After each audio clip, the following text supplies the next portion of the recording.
LB నగర్లో హైడ్రాకి సంబంధించి ఏమైనా ప్రాబ్లమ్స్ ఉన్నాయా? అనేకమైనటువంటి కబ్జాలు కానివ్వండి, అనేక చెరువులు ఆక్రమించి కట్టుకునే వాళ్ళవి చాలా ఉన్నాయి. ఒకటో రెండో పెద్దవాళ్ళు వచ్చిండు, తర్వాత అంతా సామాన్యుల మీద పడ్డాడు. దీంట్లో బీఆర్ఎస్ వాళ్ళు కూడా ఉన్నాయి కదండి. ఎవరి ఉన్నా ఒక నిర్దిష్టమైన ప్రణాళిక లేకుండా ఆర్బిఎక్స్ అని వాళ్ళ ఇంటి ముందు స్టాంప్ కొట్టి మీరు కబ్జాదారులు మూసీని ఎంకరేజ్ చేసిండ్రు, మీరు వెళ్ళిపోతారా వెళ్ళిపోయి, లేకపోతే పోలీసు వాళ్ళతో పెట్టి మేము అని ఒక భయానక వాతావరణాన్ని డైరెక్ట్ సృష్టించారు. 16 నుంచి 20,000 కోట్ల రూపాయలు మూసీ అభివృద్ధికి అవుతుందని చెప్పి మేము అనుకున్నాం. ఈ 16,000 కోట్లది 1,00,000 కోట్లు ఎందుకు అవుతుంది? ఇందులో ఎంత అవినీతి ఉంది? అయితే ముఖ్యమంత్రి గారు వీటికి జవాబు చెప్పకుండా వీళ్ళని నల్గొండ రైతులను రెచ్చగొట్టారు. ఎందుకంటే ప్రజల మధ్యలో గొడవ పెట్టి పబ్బం గడపడానికి ప్రయత్నం చేస్తారు. ఏది స్టార్ట్ చేసినా కాంగ్రెస్ వాళ్ళు, బీఆర్ఎస్, బీజేపీ రెండు ఒక ఇష్యూని క్రియేట్ చేయడానికి చూస్తున్నాయని 14,000 ఎకరాలు సేకరించి పెట్టి రెడీగా ఉన్నది వాడుకోకుండా అదనంగా ఇంకా 5,000 ఎకరాలు కావాలి 4th సిటీ కోసం అని చెప్పేసి ఆయన చేస్తున్న ప్రయత్నం అనుభవం లేకుండా. మీరు సేకరించింది కూడా రైతులే కదా. మేము 14,000 సేకరిస్తే ఇంత డిస్టర్బెన్స్ కాలేదండి. అధికారుల మీద దాడి, మీ భూమి ఉంది మాకు ఇచ్చేయండి, మీరు లేకపోతే మేము లాక్కుంటాము. వాళ్ళే 42 సార్లు మాట్లాడిండ్రు. అంటే మా మీద దాడి చేస్తానికి ఉరికి పూసిగొల్పిండ్రు అని రకరకాల రూమర్లు పుట్టిస్తుంది. ఒక కార్యకర్త ఒక మాజీ ఎమ్మెల్యేతో 42 సార్లు మాట్లాడితే తప్ప అని. బీఆర్ఎస్ ఎందుకు ఓడిపోయింది? అంత ఎందుకు ఓడిపోయిందంటే కవిత గారి లిక్కర్ స్కామ్. ప్రాంతీయ పార్టీల్ని ఎదగకుండా ఫస్ట్ అణిచేయాలి. తెలివైన ముఖ్యమంత్రి గారు ప్రధానమంత్రి దగ్గర పోయి నేను బీఆర్ఎస్ పార్టీని పాతాళ లోకానికి తొక్కుతాను. నమస్తే, వెల్కమ్ టు తెలుగు రాజ్యం. నేను శిరీష. ఎల్బీ నగర్ సుధీర్ రెడ్డి గారి దగ్గర ఉన్నాం మనం. నమస్తే సుధీర్ రెడ్డి. నమస్తే అండి. ఎల్బీ నగర్ నా అడ్డా, ఇది స్పెషల్ ఏరియా కింద చూస్తున్నారు జనాలు. దీని డెవలప్మెంట్కి మీరు చాలా కృషి చేశారు. ఇప్పుడు ఈ హైడ్రా ఒకటే వచ్చింది. ఎల్బీ నగర్లో హైడ్రాకి సంబంధించి ఏమైనా ప్రాబ్లమ్స్ ఉన్నాయా? దాన్ని మీరు ఎలా రెక్టిఫై చేయాలనుకుంటున్నారు? అంటే ఎల్బీ నగర్లో హైడ్రాకి సంబంధించిన ఏ ప్రాబ్లం లేదు. ఏ చెరువులు కబ్జా కాలేదు, ఏ కుంటలు కబ్జా కాలేదు. కాబట్టి హైడ్రాకి సంబంధించిన ప్రాబ్లమ్స్ ఏం లేవు. ఒకవేళ ఏమైనా ప్రాబ్లం ఉంటే దాని యాక్షన్ తీసుకోవచ్చు. వాళ్ళకి ఆ స్వేచ్ఛ కూడా ఉంది. సో దాన్ని ఏమి అడ్డు చెప్పము. అంటే హైడ్రా వచ్చింది కేవలం బడా రాజకీయ నాయకులకి సంబంధించినవి అయితే కూల్ చేయట్లేదు.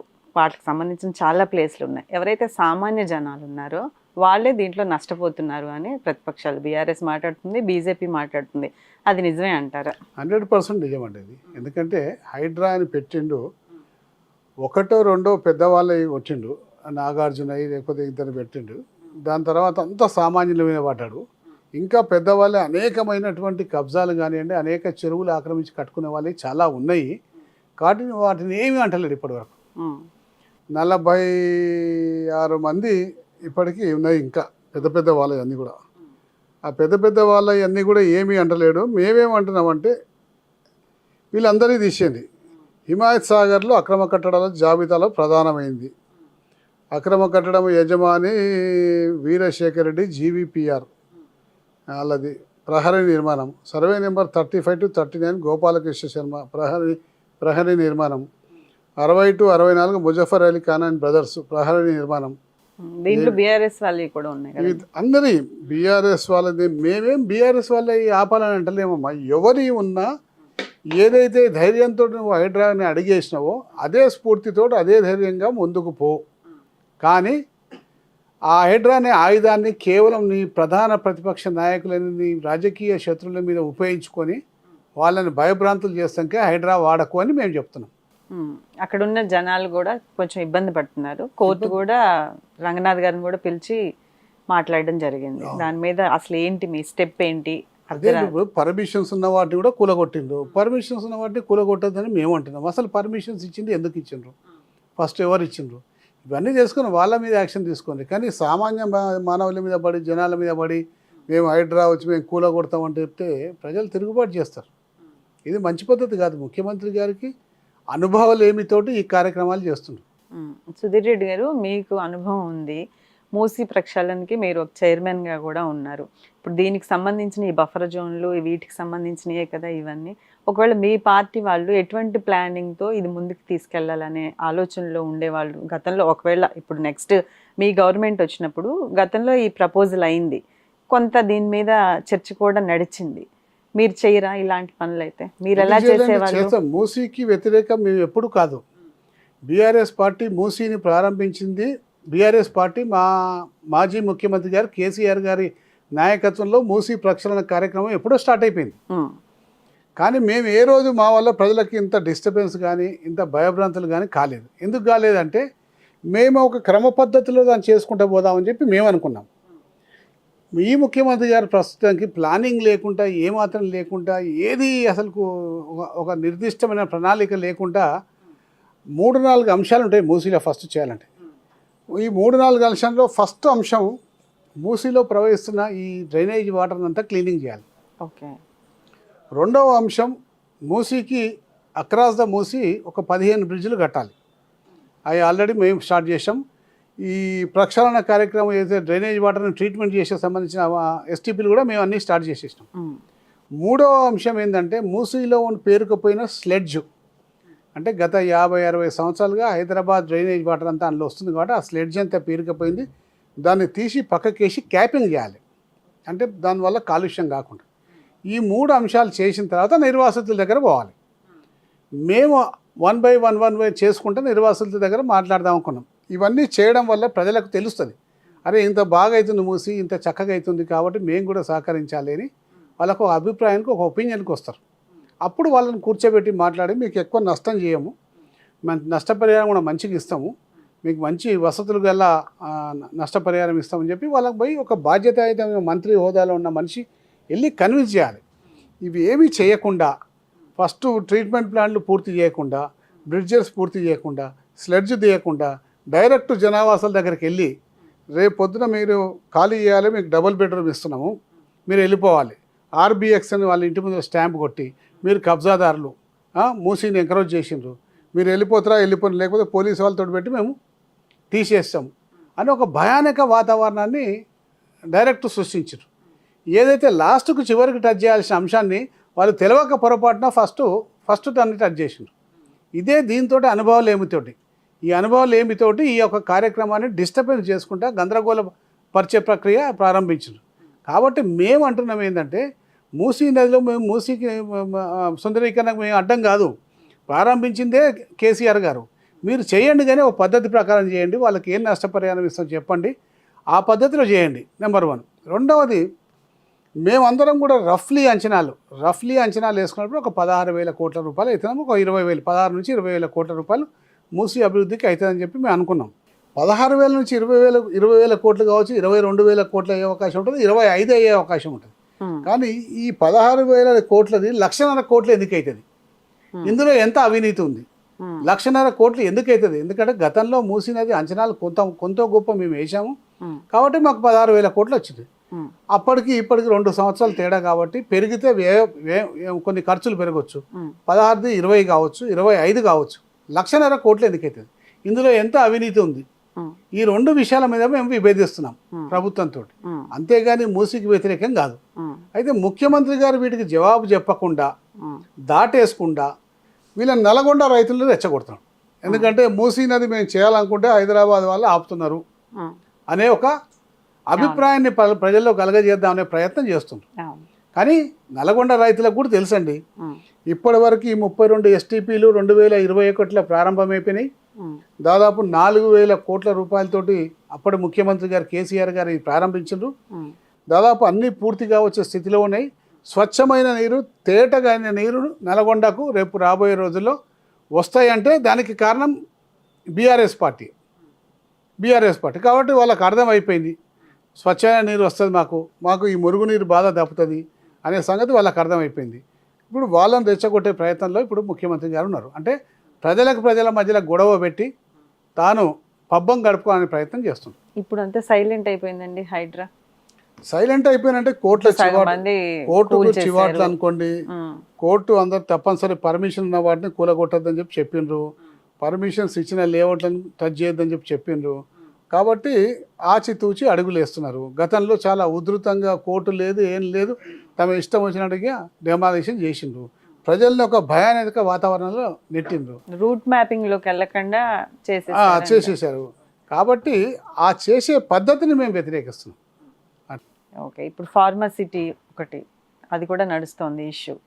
తెలంగాణలో అంటే ఏది స్టార్ట్ చేసినా కాంగ్రెస్ వాళ్ళు, బీఆర్ఎస్ బీజేపీ రెండు ఒక ఇష్యూని క్రియేట్ చేయడానికి చూస్తున్నాయని మాట్లాడుతున్నారు కాంగ్రెస్ ప్రభుత్వం.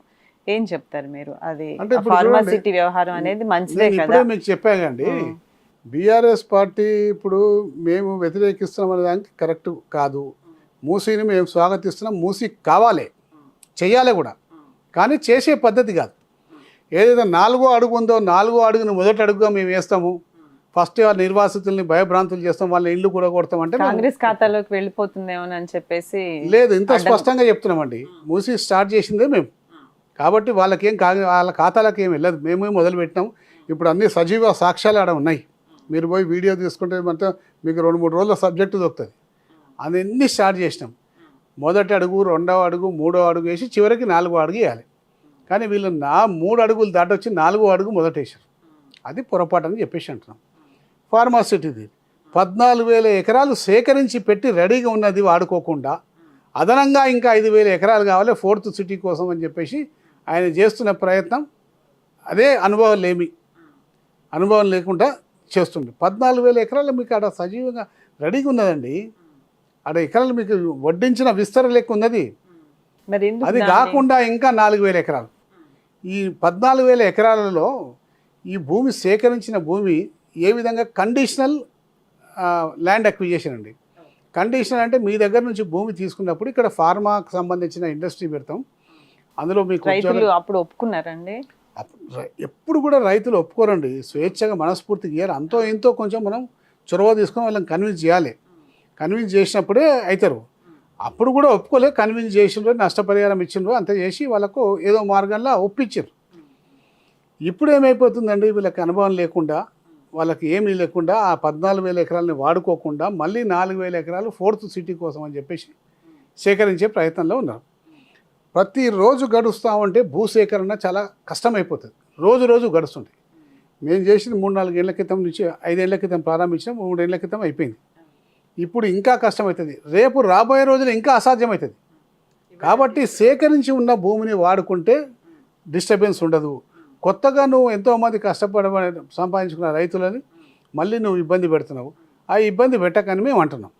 ఇంకోటి ఏంటంటే రైతుల భూముల ధరలు రోజు పెరిగిపోతున్నాయి. ఇప్పుడు మీరు సేకరించింది కూడా రైతులే కదండి, రైతులే, అవి కూడా రైతులే. మేము 14,000 సేకరిస్తే ఇంత డిస్టర్బెన్స్ కాలేదండి. ఎందుకు కాలేదండి? ఒక క్రమ పద్ధతిలో అడుగు వేసుకుంటూ ఏ విధంగా చేయాలో ప్రజలను కన్విన్స్ చేసుకుంటారు, ప్రజలను ఒప్పించుకుంటా. కొన్ని సందర్భాల్లో వాళ్ళు తిరుగుబాటు పడితే వాళ్ళని అనేక రకాలుగా మంత్రులు, క్షేత్రస్థాయిలో మంత్రులు, మా ఎమ్మెల్యేలు పోయి కూర్చొని వాళ్ళని కన్విన్స్ చేసి అన్ని రకరకాల ప్రయత్నాలు ఉంటాయండి. మీ భూమి ఉంది మాకు ఇచ్చేయండి, మీరు లేకపోతే మేము లాక్కుంటాము అని చెప్తే ఎవరైనా సరే ఎదురు తిరుగుతారు. ఎందుకంటే దాని మీదనే జీవనోపాధి సాగించే మనుషుల కింద జీవనోపాధి పోతుంటుంటే దాన్ని ఎదిరించాల్సిన పరిస్థితి ఏర్పడుతుంది. ఆ తీవ్రమైన ఎదిరింపులే మొన్న జరిగిన రిటాలియేషనే అధికారుల మీద దాడి మంచిదని నేను సమర్థిస్తలేను. కానీ ఒక మనిషి కడుపు మండితే ఏం చేస్తారో సంగతి మనకు తెలిసిపోయింది. కాబట్టి దాన్ని కప్పిపుచ్చుకోవడానికి ఈ కాంగ్రెస్ పార్టీ దాన్ని కప్పిపుచ్చుకోవడానికి బీజేపీ వాళ్ళు చేసిండ్రు, మన బీఆర్ఎస్ వాళ్ళు దీన్ని ప్రొవోక్ చేసిండ్రు. వాళ్ళే 42 సార్లు మాట్లాడిండ్రు. అంటే మా మీద దాడి చేస్తానికి ఉరికి పూసిగొల్పిండ్రు అని రకరకాల రూమర్లు పుట్టిస్తుండ్రు. అక్టోబర్ 1 నుంచి నవంబర్ 16 వరకు అండి ఒక కార్యకర్త ఒక మాజీ ఎమ్మెల్యేతో 42 సార్లు మాట్లాడితే తప్ప అండి? అంటే 45 రోజులలో 42 సార్లు మాట్లాడితే తప్ప? రోజు మా కార్యకర్తలు ఒక్కొక్కరు కొన్ని సందర్భాల్లో 10 సార్లు మాట్లాడతారు. ఖచ్చితంగా దాడి చేయించింది కేటీఆర్ గారు అనుచరులు. శుద్ధ తప్పండి. కేవలం ముఖ్యమంత్రి నియోజకవర్గంలో ఈ యొక్క భూసేకరణ చేసేటప్పుడు ఇంత తీవ్రమైన వ్యతిరేకత వచ్చింది కాబట్టి రేపు రాష్ట్ర వ్యాప్తంగా ఇంకా వ్యతిరేకత వచ్చి ఎక్కడ చేయలేం. కాబట్టి దీన్ని తప్పుదో పట్టించి బీఆర్ఎస్ పార్టీ ఉద్దేశంతో రైతుకి గవర్నమెంట్ ఇచ్చే ఏదైతే ఉందో ఆ నష్టపరిహారం ఇబ్బందికరంగా ఉందేమో. అంటే అసలు ఎంతవరకు ఇది కరెక్ట్ అనుకోవచ్చు సార్? అంటే ప్రతి రైతు వాడు తినే భోజనం, వాడి ఫ్యూచరు, వాడి పిల్లలది, వాళ్ళకేమీ పెద్ద వ్యాపారాలు ఉండవు కదా. గవర్నమెంట్ కరెక్ట్ గానే నష్టపరిహారం అందిస్తుంది అనుకోవచ్చు. ఎక్కడైనా సరే బయటికి వచ్చిన ప్రతి రైతు ఈ రోజు చూస్తే నాగార్జున సాగర్ నుంచి ఆ టైంలో పొలాలు పోగొట్టుకున్న రైతులందరూ కూడా ఈ రోజు నిర్వాసితులుగానే ఉన్నారు. ఇంకా కూడా పెద్ద ఎత్తున ఈ నష్టపరిహారాన్ని ప్రకటించే అవకాశం లేదంటారా? అంటే ప్రభుత్వాలు లేదా భూమి కింద భూమి ఇవ్వడం, వేరే ఇంకెక్కడన్నా చూపించడం, అది చెయ్యొచ్చు కదా. ప్రభుత్వాలు పూనుకుంటే నష్టపరిహారం మంచికి సంతోషంగా ఇవ్వచ్చండి. దాంట్లో ప్రభుత్వం అనుకుంటే ఇవ్వచ్చు. మేము ఏమంటున్నామంటే భూసేకరణ చట్టం ఒకటి తీసుకొచ్చారు 2013లో. మన్మోహన్ సింగ్ గారు ప్రధానమంత్రి గారు ఉన్నప్పుడు భూసేకరణ చట్టం తీసుకొచ్చారు. ఏదైనా అవసరాలు, ప్రజా అవసరాల కోసం ప్రభుత్వాలు భూములు తీసుకున్నప్పుడు ఆ చట్ట ప్రకారం నష్టపరిహారం ఇవ్వాలని చెప్పేసి ఈరోజు ఆ చట్టం చెప్తుంది. అయితే మీరు అందరూ కూడా బలవంతంగా ఇప్పుడు 14,000 ఎకరాలు ఆడ వదిలిపెట్టి మళ్ళీ చేయాల్సిన అవసరం లేదు. మొదటి తప్పు, అది మొదటి తప్పు. ఒకవేళ మళ్ళీ చేయాలని చెప్పి అనుకుంటే ఆ చట్టం ప్రకారం చేయమంటారు, అది రెండో తప్పు వాళ్ళు చేసేది. అది చెప్తలేరు, డైరెక్ట్ వచ్చి భయభ్రాంతులకు గురి చేస్తున్నారు. మీరు ఇస్తారా ఇవ్వరా, ఇవ్వకుంటే లాక్కుంటాం అనేది వాళ్ళు చెప్తున్నారు. ఎందుకు ఇంతగానం వాళ్ళు బలవంతంగా చేస్తున్నారంటే ఈ 4,000 ఎకరాలని సేకరించి ఏదైనా రియల్ ఎస్టేట్ సంస్థకు అమ్మాలి. ఇప్పుడు హైడ్రా నుంచి తీసుకున్న ఈ ప్లేసెస్ అయినా ఏ అయినా సరే చివరి ఆఖరికి రియల్ ఎస్టేట్ కంపెనీలకో లేకపోతే బడా కార్పొరేట్ కంపెనీలకో వెళ్ళి పెద్ద బిల్డింగ్లు కట్టి సామాన్య జనాన్ని తీసేసి వాళ్ళకు అప్పచెప్పడమే తప్ప ఉపయోగపడేది ఏమన్నా ఉందండి? లేదండి. ఫార్మాసిటీ బీఆర్ఎస్ పార్టీ సేకరించినప్పుడు కేవలం ఫార్మా కంపెనీలు మాత్రమే రావాలని చెప్పి ఒక నిబంధన పెట్టారు. ఈ భూసేకరణ చేసేటప్పుడు 14,000 ఎకరాలు చేసేటప్పుడు కొన్ని విషయాలు మీ దృష్టికి తీసుకొస్తా. ఫార్మాకు సంబంధించిన ఏదైనా ఇండస్ట్రీ పెట్టాలంటే, పరిశ్రమ పెట్టాలంటే 3 కేటగిరీలు ఉంటాయండి. Red, orange, green. అంటే గ్రీన్కి సంబంధించి కొంచెం కాలుష్యం అవుతుంది, ఆ పరిసర ప్రాంతాల్లో కొంచెం అవుతుంది. ఆరెంజ్ కొంచెం ఎక్కువ కాలుష్యం అవుతుంది. రెడ్ అంటే మరీ ఎక్కువ కాలుష్యకరమైన పరిశ్రమ. కాబట్టి ఒక వ్యక్తి ఒక పరిశ్రమ పెట్టాలంటే, ఒక ఫార్మా కంపెనీ పెట్టాలంటే ఎక్కడో అతను ఒక భూమి కొనుక్కోవాలి. ఒక వ్యక్తి భూమి కొనుక్కోవాలి. కొనుక్కుంటే ఆ భూమి తీసుకొని అతను లోకల్, ఒకవేళ గ్రీన్ జోన్లో ఉంటే తక్కువ కాలుష్య పరిశ్రమ అయితేనేమో లోకల్ పొల్యూషన్ కంట్రోల్ బోర్డుకి వెళ్ళి పర్మిషన్ తీసుకోవచ్చు. ఎక్కువ కాలుష్యం అయితేనేమో కేంద్రం నుంచి పర్మిషన్ తీసుకోవాలి. మరీ ఎక్కువ కాలుష్యం అయితేనేమో పర్యావరణ అనుమతులు తీసుకోవాలి. సో ఈ అనుమతులు రావాలంటే ఒక వ్యక్తికి దాదాపు 2-3 సంవత్సరాలు టైం పడుతుంది. కాబట్టి ఈ భూమిని అంతా సేకరించి ఈ రాష్ట్ర ప్రభుత్వం 14,000 ఎకరాలు సేకరించి పర్యావరణ అనుమతులు, అన్ని రకాల పొల్యూషన్ కంట్రోల్ బోర్డు అనుమతులు తీసుకొని రెడీగా చేసి పెట్టింది. అంటే ఇప్పుడు ఎవరైనా సరే పరిశ్రమ పెట్టాలంటే ఒక దరఖాస్తు కూడా ఎక్కడ చేయకుండా డైరెక్ట్ వచ్చి అక్కడికి వచ్చి కంపెనీ ఇప్పుడు అనుకుంటే 1 మంత్లో స్టార్ట్ చేయొచ్చు కంపెనీ. ఆ వసతులన్నీ సమకూర్చి ప్రభుత్వం పెట్టింది. అది కాకుండా మళ్ళీ కొత్తగా పెట్టుకొని కొత్త భూసేకరణ చేసి వాటికి పర్యావరణ అనుమతులు తీసుకురావాల్సి కేంద్రం నుంచి తీసుకురావాలంటే 2 సంవత్సరాలు పడుతుంది. ఇక్కడ జనాల్ని హింసిస్తున్నావు, అక్కడ ఇంకా టైం పడుతుంది, 2 years టైం పడుతుంది. ఇదంతా అవసరం ఎందుకు అనేది మా ప్రశ్న. దానికి ఆ జవాబు చెప్పకుండా ఇదంతా కూడా ఎటో పోతుంది, దీని వ్యతిరేకత అవుతుంది రాష్ట్రంలో అని చెప్పేసి ఆ యొక్క సంఘటనని కప్పిపుచ్చడానికి ఈ యొక్క బీఆర్ఎస్ పార్టీ ప్రమేయం ఉంది, బీఆర్ఎస్ పార్టీ ఉసిగొల్పింది అని రకరకాల పుకార్లు చేస్తూ ఉన్నారు. ఇది కేవలం ముఖ్యమంత్రి గారు ఈ విధంగా దీన్ని టర్న్ చేస్తుంది, డైవర్ట్ చేస్తుంది. పార్టీ అస్తిత్వాన్ని కోల్పోతుందేమో, అందుకనే ఇప్పుడు కేటీఆర్ గారు నెక్స్ట్ పాదయాత్ర, జైల్ సిస్టమ్స్ ఇవన్నీ తీసుకొస్తున్నారు. అంటే ఏదో ఒక రకంగా ఫోకస్లో ఉండాలి, కానీ పెద్ద వ్యతిరేకత ఉన్న పనులేం కాదు అని చెప్పేసి కాంగ్రెస్ పార్టీ చెప్తుంది. చూడండి, వ్యతిరేకత లేకుంటే నిజంగా కోల్పోతుందా ఒక కలెక్టర్ మీద దాడి జరిగిందంటే, దాడి అంటే అతని మీద తిరగబడ్డారంటే ప్రజల్లో ఎంత తీవ్రమైన వ్యతిరేకత ఉందో అర్థం చేసుకోండి. ఇంకొకటి, ఆ గ్రామంలో కేవలం బీఆర్ఎస్ పార్టీ వల్ల భూములు కావండి పోయేటి, కాంగ్రెస్ పార్టీ వాళ్ళు అయిపోతున్నాయి, గతంలో తెలుగుదేశం వాళ్ళు అయిపోతున్నాయి, కమ్యూనిస్ట్ పార్టీ వాళ్ళకి సంబంధించిన అయిపోతున్నాయి, భారతీయ జనతా పార్టీ వాళ్ళకి సంబంధించిన అయిపోతే అందరూ కలిసికట్టుగా తిరుగుబాటు చేసిందండి. బీఆర్ఎస్ పార్టీ ఒకటే చేయలేదు. అది చేసినందుకు ప్రభుత్వం మీద తీవ్రమైన వ్యతిరేకత వచ్చింది, రాష్ట్రంలో వ్యతిరేకత వస్తున్న సంగతి గ్రహించి దీన్ని డైవర్ట్ చేద్దామని చెప్పి అది బీఆర్ఎస్ పార్టీ చేయించింది, ప్రోద్బలంతో చేయించిందని చెప్పి ఆ బురద మాకు అంటించాలని చెప్పి ఈ ముఖ్యమంత్రి గారు ప్రయత్నం చేస్తుంటారు. సుధీర్ రెడ్డి గారు, చాలా ఇయర్స్ మీకు అనుభవం ఉంది.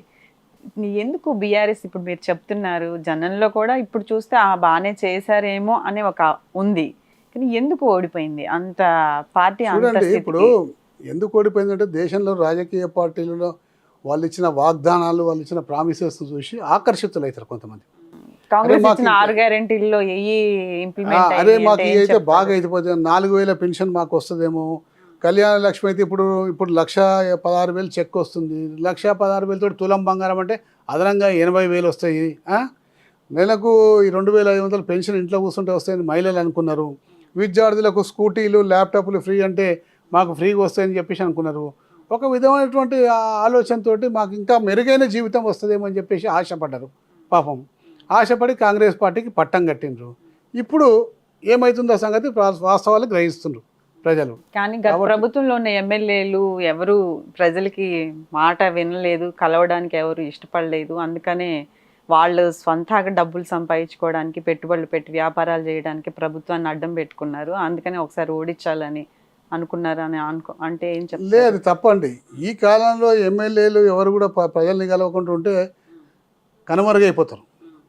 ఎంత ఎక్కువ కలిస్తే ప్రజలకు అంత అంత వాళ్ళకంత స్టాండింగ్ ఉంటుంది. కలవకపోతే కనుమరుగైపోతారు. అది సమస్యే కదా. అది ఎన్నో రకాల వేరే ఆలోచనలు ఉండొచ్చు ప్రజలకు. మేము బాగా చేయలేదు, కాంగ్రెస్ పార్టీ ఇంకా బాగా చేస్తుందని చెప్పి ఆశించవచ్చు. రకరకాల ఆలోచనలు ఉండొచ్చు. అందులో ప్రధానమైన అంశం ఏంటంటే ఇవన్నీ ప్రామిసెస్కు వాళ్ళు ఆకర్షితులైనరు. మాకు ఇంకా మెరుగైన మా జీవితం ఇంకా మెరుగ్గా ఉంటుందని చెప్పేసి అనుకున్నారు. కానీ కాంగ్రెస్ పార్టీ మోసం చేస్తుందని చెప్పి అనుకోలే. ఇప్పుడు కాంగ్రెస్ పార్టీ చేస్తున్న మోసాన్ని వాళ్ళు గ్రహిస్తున్నారు. మిమ్మల్ని కూడా మోసం చేశారా కాంగ్రెస్ వాళ్ళు? మీరు కాంగ్రెస్ పార్టీ నుంచే వచ్చారు కదా సార్. అవునండి, కాంగ్రెస్ పార్టీ ఆ విధంగా మోసం చేస్తుంది. కాంగ్రెస్ పార్టీ అంతర్గత వ్యవహారాలు కూడా మోసపూరితమైనని చెప్పేసి తెలుసుకొనే బీఆర్ఎస్ పార్టీకి వచ్చిన నేను. అసలు ఫస్ట్ రాజకీయ ప్రస్థానం ఎలా స్టార్ట్ అయింది సార్ మీది? నా రాజకీయ ప్రస్థానం 1984లో ఎన్ఎస్యుఏ నుంచి ప్రారంభమైంది. 84లో ఎన్ఎస్యుఏ జెండా పట్టుకున్నా. 84లో ఈ ఆడికి 40 సంవత్సరాలు పూర్తి. ఈ 40 సంవత్సరాలు 86లో కార్పొరేటర్ని అయినా. 86లో దాదాపు 3.5 దశాబ్దాలు కాంగ్రెస్ పార్టీలో పనిచేశాను. 35 ఇయర్స్. ఈ 35 ఇయర్స్లో కాంగ్రెస్ పార్టీ చేస్తున్న కార్యక్రమాల మీద చాలా మటుకు కొన్ని ఇష్టం ఉంటుండే, కొన్ని ఇష్టం ఉండకపోతుంది. ఇష్టం లేని అన్నీ ఎప్పుడప్పుడు లేఖల ద్వారా హైకమాండ్కి రాస్తుంటాయి. మంచి పనులను మేము స్వాగతిస్తుంటాం. కానీ రాను రాను అసలుకు కాంగ్రెస్ పార్టీలో మంచి పనులు చేసే సామర్థ్యం కానీ, శక్తి కానీ, ఆలోచన కానీ అందరికీ ఇంకిపోయినాయి. అన్ని చెడు పనులే మొదలుపెట్టారు. అందుకనే ఆ కాంగ్రెస్ పార్టీ నుంచి బయటపడి బీఆర్ఎస్ పార్టీకి వచ్చిన. మళ్ళీ ఒకసారి మీకు రాయబారం పంపుతున్నట్టుగా తెలుస్తోంది జనాలకి. అదేం లేదండి, రాయబారం పంపితే నా పాత స్నేహితులు అందరూ ఉన్నారు, పాత వెల్ విషర్స్ ఉన్నారు, చాలామంది దగ్గర స్నేహితులు ఉన్నారు. మరి ఈ పార్టీలో ఇన్ని సంవత్సరాలు ఆ పార్టీలో ఏం చేస్తారు, రా ఈ పార్టీకి అని అడిగిన వాళ్ళు ఉన్నారు. నో అని చెప్పేసాం. రాజశేఖర్ రెడ్డి గారితో మీ అనుభవం ఎలా ఉండేదండి? ఓ తండ్రి కొడుకులాగా ఉండేయండి. బాగా నచ్చిన క్వాలిటీ అంటే ఏం చెప్తారు సార్? ఆయన అంత విశాల దృక్పథమైన నాయకుడు ఈ భారతదేశంలో ఎవరు లేరండి. అలాగే చంద్రబాబు నాయుడు గారితో కూడా మీకు మంచి అంటే చంద్రబాబు నాయుడు గారితో నాకు ఎక్కువ సన్నిహితం లేదు. కానీ ఆయన కూడా చాలా ప్రగతిశీలకుడు, చాలా ముందు చూపున్న నాయకుడు, చాలా బ్రహ్మాండంగా అభివృద్ధి కావాలని చెప్పి కోరుకునే నాయకుడు.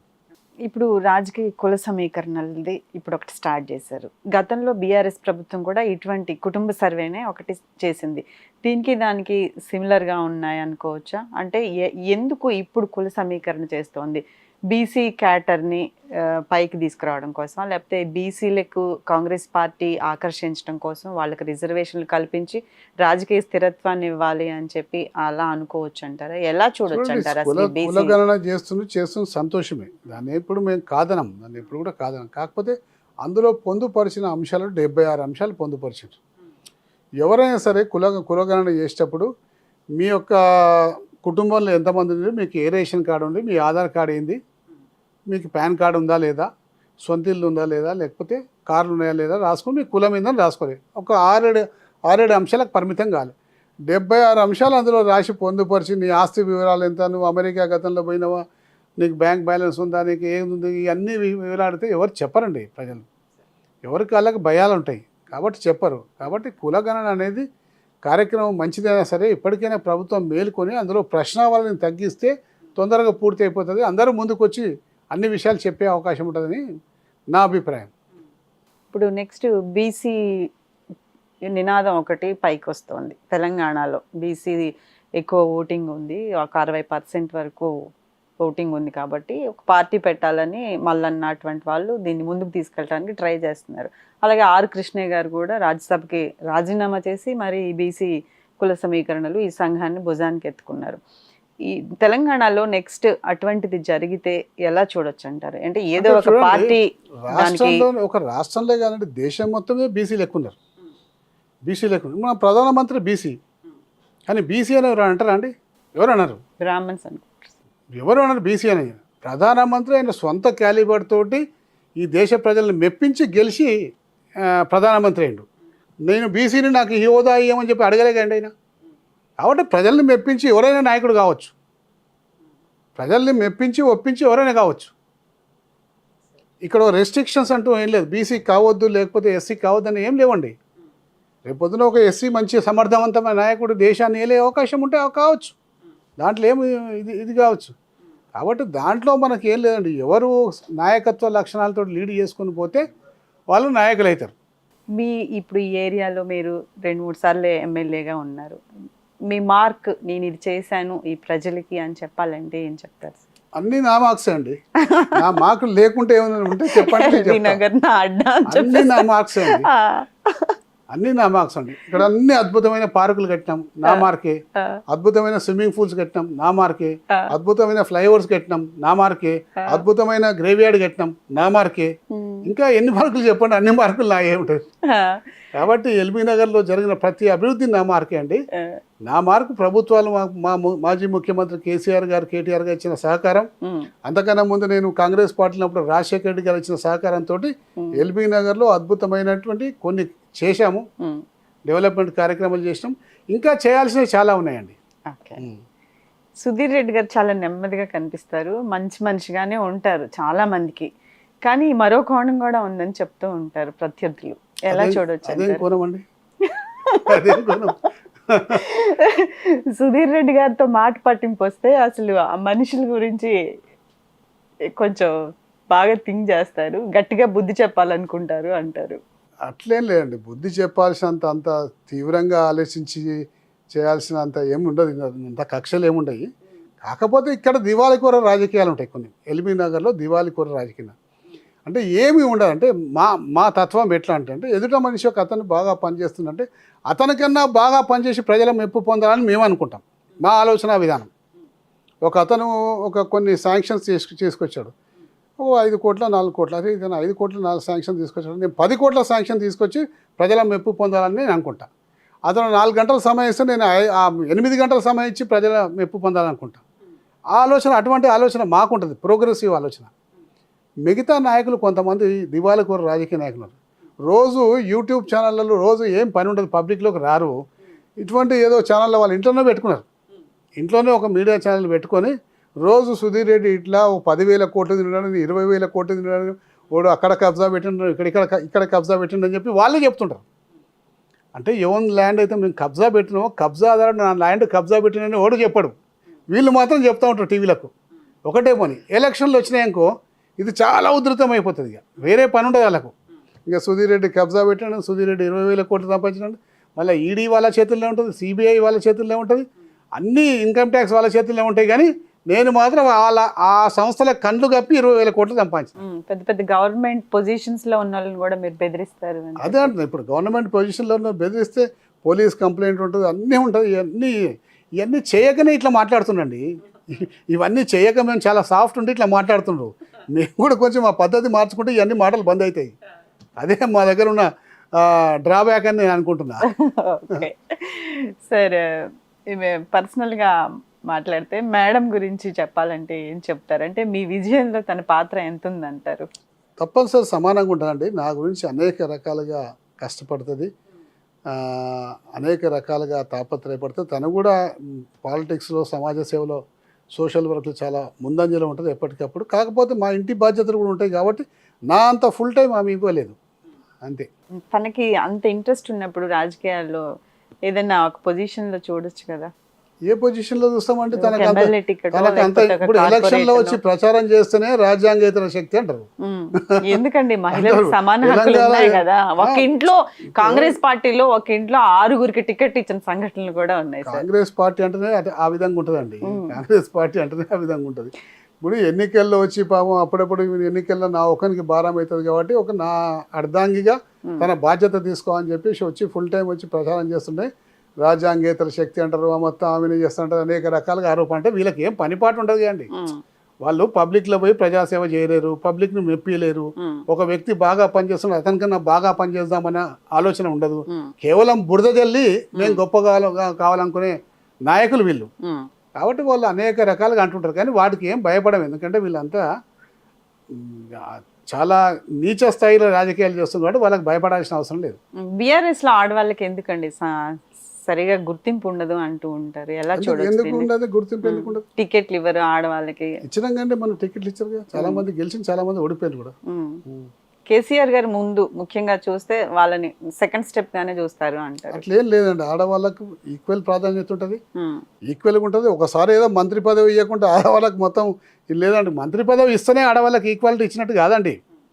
సమాజంలో రోజు మనం ప్రవర్తించే తీరు, మనం ఎదుటి వ్యక్తి ఇచ్చే రెస్పెక్ట్ కానీ లేకపోతే ప్రాముఖ్యత కానీ కేవలం మంత్రి పదవి అలంకారప్రాయంగా మంత్రి పదవి ఇస్తే ఆడవాళ్ళకు సమాన గౌరవం ఇచ్చినట్టు కాదు. కాంగ్రెస్ పార్టీ ఎప్పుడో ఇందిరాగాంధీని ప్రైమ్ మినిస్టర్ చేస్తే ఆడవాళ్ళు మొత్తం ఇక ప్రాముఖ్యత ఇచ్చినట్ట అండి. మళ్ళీ ఇప్పటిదాకా ప్రైమ్ మినిస్టర్ ఎందుకు కాలే ఆడవాళ్ళు?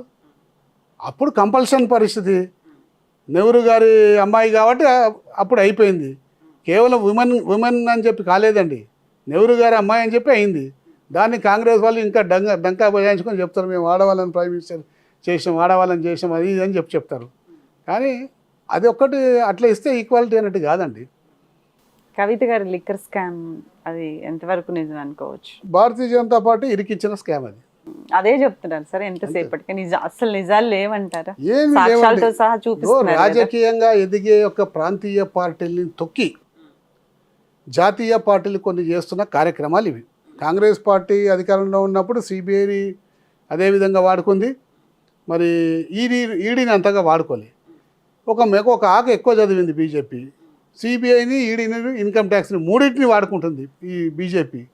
అంతే తప్ప ప్రాంతీయ పార్టీల్ని ఎదగకుండా ఫస్ట్ అణిచేయాలి. అణిచేస్తే వాళ్ళ ఓటు బ్యాంక్ అంతా మాకు ట్రాన్స్ఫర్ అవుతుందేమో, తద్వారా మేము రాజకీయంగా లాభపడతామన్న ఆలోచనతోటి ఈ జాతీయ పార్టీలు ప్రాంతీయ పార్టీలు ఎదగకుండా అనేక రకాల కుట్రలతోటి అణిచివేసే ప్రయత్నంలో భాగమే కవిత గారి అరెస్ట్. అదే చెప్తారు. కేటీఆర్ గారిని కూడా అరెస్ట్ చేయాలని మూమెంట్ వచ్చినప్పుడు ప్రతిసారి ఢిల్లీ వెళ్ళి లాబింగ్ చేసుకొని వస్తూ ఉంటారు. బీజేపీ వాళ్ళకి బీఆర్ఎస్తో పొత్తుందా? మాకు బీజేపీకి ఎటువంటి సంబంధం లేదు. మాకు రెండు ప్రధాన ప్రత్యర్థి పార్టీలు ఉన్నాయి, ఒకటి బీజేపీ, ఒకటి కాంగ్రెస్. సమానంగా రెండింటితో పోరాడతాం. కాలానుగుణంగా వాళ్ళు ఏం చేస్తుంటారంటే కాంగ్రెస్ పార్టీ వాళ్ళు లోపాయికారిగా బీజేపీ వాళ్ళతో అగ్రిమెంట్ చేసుకొని, బీజేపీకి కాంగ్రెస్ కూడా పెద్ద సఖ్యత లేదు.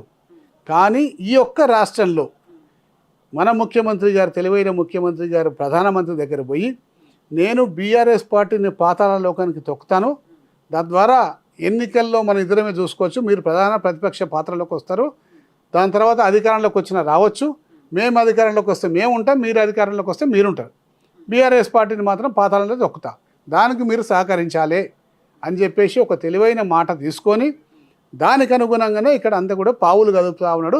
కేటీఆర్ గారిని ఏ విధంగానో కేసీఆర్ గారి కుటుంబాన్ని ఇరికిద్దామనే ప్రయత్నం నిరంతరం చేస్తున్నారు. డ్రగ్స్ వ్యవహారం కూడా అదే అండి. ఇంట్లో ఫ్యామిలీ పార్టీ చేసుకుంటే రేవ్ పార్టీ అంటారా అండి?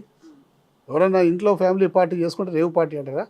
తెలంగాణలో ఎక్కడ పార్టీ చేసుకున్నా అందరికీ లిక్కర్ కానీ మందు కానీ మద్యం కానీ తాపించే అలవాటు ఉంటుంది కంపల్సరీ.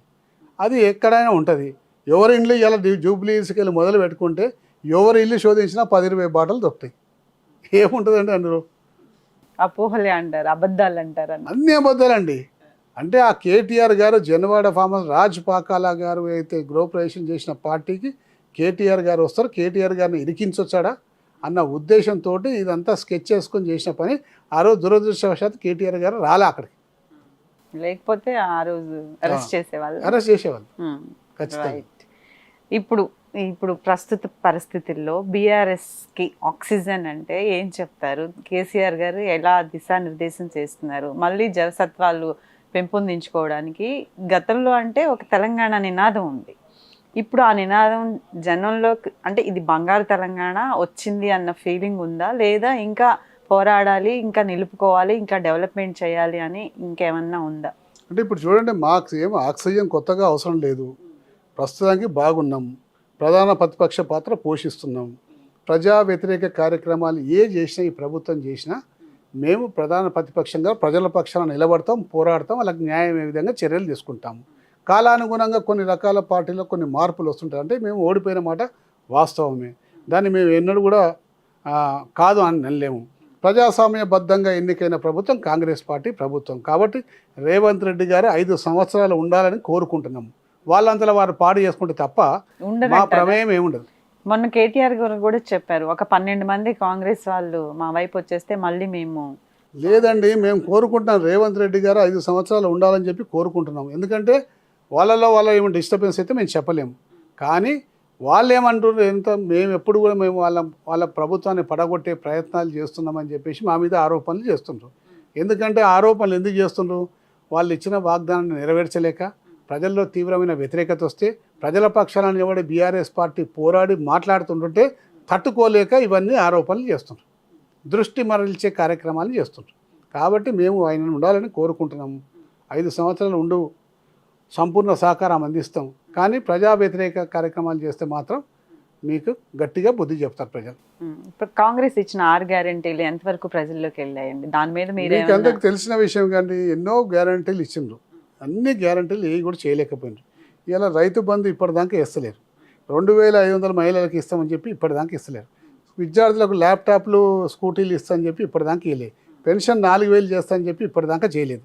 ఇవన్నీ చేయకుండా ఇచ్చిన వాగ్దానాన్ని పక్కకు పెట్టి ఇవ్వని పని అంటే చెప్పని పని మూసిని నేను చేస్తాను ఎక్కడ చెప్పలే ఎలక్షన్లో ఎక్కడ అది చేస్తా అంటుండ్రు. సరే అది కూడా చేయి బాగానే ఉంటుంది, కానీ అది కూడా చేయి మేమేం కాదంటలేము, కానీ అది కూడా పద్ధతి ప్రకారం చేయమని చెప్పేసి అంటున్నాం.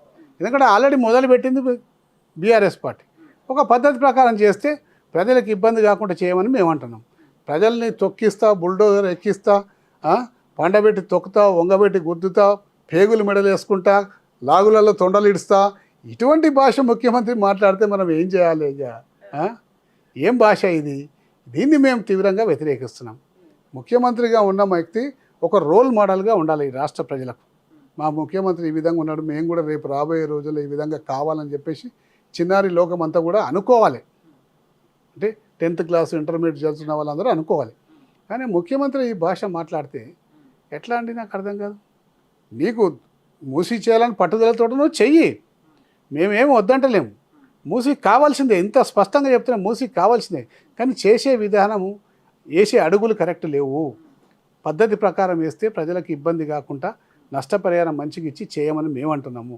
ఆ విషయాలు ఏమీ మాట్లాడతలేదు. ఇన్నిసార్లు మేము చెప్పినాం నష్టపరిహారం ఏ పద్ధతి ప్రకారం ఇస్తాము, నేను ఈ పద్ధతి ప్రకారం నష్టపరిహారం ఇస్తా, మీరేం భయపడకండి, మీరేం బాధపడకండి అని చెప్పి ఏదైనా ఒక బాధ్యతాయుతమైన స్టేట్మెంట్ వస్తుందా అండి? ఇప్పటి వరకు రాలే. మూసీలో ఉన్న అన్ని పట్టా ల్యాండ్స్ అండి, నదీ గర్భంలో పట్టా ల్యాండ్స్ ఉన్నాయి, బఫర్ జోన్లో పట్టా ల్యాండ్స్ ఉన్నాయి. అది ఈరోజు నిన్నటి పట్టా కాదండి, తాత ముత్తాతల నుంచి వస్తున్న పట్టా ల్యాండ్లు. అందరికి పట్టాలు ఉన్నాయి, ల్యాండ్లు ఉన్నాయి, రెవెన్యూ రికార్డులలో బాగా అవగాహన ఉంది కదా సార్. అదే అండి, అన్నీ ఉన్నాయి. ఆ పట్టా ల్యాండ్ కాలానుగుణంగా బఫర్ జోన్ 2021 నిర్ణయించినామండి. 2022లో బఫర్ జోన్ నిర్ణయించాం. అప్పటి వరకు గత పాలకులు బీఆర్ఎస్ పార్టీ అది చేయకన్నా ముందు కాంగ్రెస్ పార్టీ, తెలుగుదేశం పార్టీ ఎక్కువ సంవత్సరాలు అధికారంలో ఉన్న పార్టీలు 2 పార్టీలు. మరి 2 పార్టీలు ఎందుకు చేయలేదండి? నదీ గర్భాన్ని నిర్ణయించలేదు, బఫర్ జోన్ని నిర్ణయించలేదు. బఫర్ జోన్ని 2022లో నిర్ణయించినాం. ఇప్పుడు బఫర్ జోన్లో ఉన్న వాళ్ళందరూ కబ్జాలే చేసుకుని వాళ్ళ కబ్జాదారులు అంటే ఎట్లా అండి? 2022 దాకా బఫర్ జోన్ లేదు, అవన్నీ పట్టా ల్యాండ్లు. వాళ్ళకి అధికారం ఉన్నది, అమ్ముకున్నారు, కొనుక్కున్నవాడు ఇల్లు కట్టుకున్నాడు, పర్మిషన్ తీసుకుంటూ అంతే అయిపోయింది. పట్టేదారులు టైటిల్ హోల్డరు, నువ్వు వాళ్ళని కబ్జాదారులని ఎట్లా అంటామండి? సో కనీసం బఫర్ జోన్ని నిర్ణయించలేని పార్టీలు ఈరోజు మూసి డెవలప్మెంట్ చేస్తా అంటుండు. ఎన్ కన్వెన్షన్ కూడా అటువంటిదే అంటారా? ఎన్ కన్వెన్షన్ వేరండి, అది చెరువులో ఉన్న లేక్లో ఉన్న లేక్ బెడ్ అని చెప్పేసి చెప్తున్నారు, లేక్ బెడ్ అని చెప్తున్నారు. దాంట్లో కోర్టులకు వెళ్ళి వాళ్ళు స్టే కూడా తెచ్చుకుంది. నిజంగా లేక్ బెడ్ అనేది కోర్టు నిర్ణయించాలి. అంటే లేక్కు, చెరువుకు, నదికి తేడా ఉంటుందండి. చెరువుకి ఏమో FTL ఉంటుందండి, ఫుల్ ట్యాంక్ లెవెల్. దానికి కూడా buffer zone, full tank level నుంచి బఫర్ జోన్ చెరువు యొక్క పరిణామాన్ని బట్టి, అది 10 acres అయితే ఒక రకంగా 3 meters ఉంటుంది, 100 ఎకరాలు అంటేనేమో 10 meters ఉంటుంది, 1000 ఎకరాలు అంటే 100 మీటర్లు ఉంటుంది. సో ఆ చెరువు యొక్క పరిణామాన్ని బట్టి బఫర్ జోన్ ఉంటుంది. నదికి ఫుల్ ట్యాంక్ లెవెల్ ఉంటుంది. నదికి రివర్ బౌండరీ అని ఉంటుంది. నదీ గర్భం అనే బౌండరీ ఉంటుంది. దానికి బఫర్ జోన్ ఉంటుంది. చిన్న కాలువ అయితే ఒక రకమైన బఫర్ జోన్, పెద్ద ఏరియా అయితే ఇంకో రకమైన బఫర్ జోన్. మూసికి 50 మీటర్ల బఫర్ జోన్ ఉంది. నెక్స్ట్ డెవలప్మెంట్ గురించి ఆలోచించి ప్రజల దగ్గరికి వెళ్ళి స్టార్ట్ చేస్తారా మళ్ళీ జనంలోకి వెళ్ళడానికి మీ ఎమ్మెల్యేలు అంతా? అంటే నెక్స్ట్ చేద్దామని ఏం లేదు, నిరంతరం ప్రజల్లో ఉన్నాం, నిరంతరం డెవలప్మెంట్ గురించి ఆలోచిస్తున్నాం. ఓడిపోయారు అని చెప్పేసి జనాలు లేదు, ఓడిపోయిన మా పార్టీ పార్టీ ఓడిపోతే మేము ప్రజల్లో ఓట్లే లేదని జనం దగ్గరికి వెళ్ళకుండా ఉండే అవకాశం లేదండి. అది మాకు ఎప్పుడు ఓడిపోయినప్పుడు నేను 2014లో ఓడిపోయి 2018 దాకా ఓడిపోయినప్పుడు కూడా నేను జనాల్లోనే ఉంటాయి. ఇప్పుడు కూడా జనాల్లోనే ఉంటుంది. జనాల్లో ఉండడం అనేది మాకు మా జీవన శైలిలో ఒక భాగం అయిపోయింది. అది ఎప్పుడు ప్రజల మధ్యలోనే ఉంటాం. అభివృద్ధి కార్యక్రమాలు సాధ్యమైనందుకు చేస్తూనే ఉంటాం. ఎప్పుడైతే ఈ ప్రభుత్వం లెక్క ఫండ్స్ ఇవ్వదో వాటి మీద పోరాటం చేస్తూనే ఉంటాం. నెక్స్ట్ మీ వారసత్వం అంటే రాజకీయాల్లోకి ఎవరిని చెప్తారు సార్? మీ పిల్లలు వచ్చే అవకాశం ఇప్పటిదాకా వారసత్వంలో అయితే నా పిల్లల్ని ఈ ప్రాంతంలో ఎవరు గుర్తించరు. మా ప్రాంతంలో ఉన్న కార్యకర్తలు ఎవరు గుర్తుపట్టరు. ఎందుకంటే ఎన్నడూ వాళ్ళు బయటికి రాజకీయంలో రాలే. మొన్న ఎలక్షన్స్లో కొంచెం వచ్చి ఆ ఎలక్షన్ అప్పుడు 30 డేస్ పనిచేసిన కానీ చాలామంది గుర్తించరు. రాజకీయాలకు రాకుండా ఆపాలని అందుకోసం వాళ్ళని తీసుకురావద్దని ఇప్పటిదాకా తీసుకురాలేదు. ఇప్పటి వరకు నేను రాజకీయాల్లో రాలేదు, వాళ్ళకి ఇంట్రెస్ట్ కూడా లేదని చెప్పేసి నేను మొత్తం కూడా నా చేతిలో కూడా ఉండదు. రావద్దని చెప్పి సలహా నేను ఇస్తా. లేదు కాదు నేను వస్తా అంటే నేను ఏం చేయలేను. ఎందుకు సార్? అంటే జనానికి ఇంకో మంచి నాయకుడు మీ ఇంట్లో నుంచి వస్తే మంచిదే కదా. మీరు చేసిన మంచి పనులు ఉన్నాయి, అవి కంటిన్యూ అవుతాయి. మరొక వారసుడు బాగుంటుంది కదా అనుకోవచ్చు కదా. ఎందుకు వద్దని చెప్తారు? అది అట్లానే మీరు అనుకుంటారు. నేను అనుకుంటా రాజకీయంలో పోయిన జన్మలో ఎన్ని పాపాలు చేసుకున్నా ఈ జన్మలో ఎమ్మెల్యేగా అయినా నేను అనుకుంటా. సో అంటే ఆ కష్టం మా పిల్లలకు ఉండకూడదని నేను అనుకుంటున్నా. సరే వాళ్ళు లేదు నేను వస్తాము అని చెప్తే నేను ఆపలేను. ఎవరు స్వేచ్ఛ వాళ్ళది. రైట్. Thank you sir.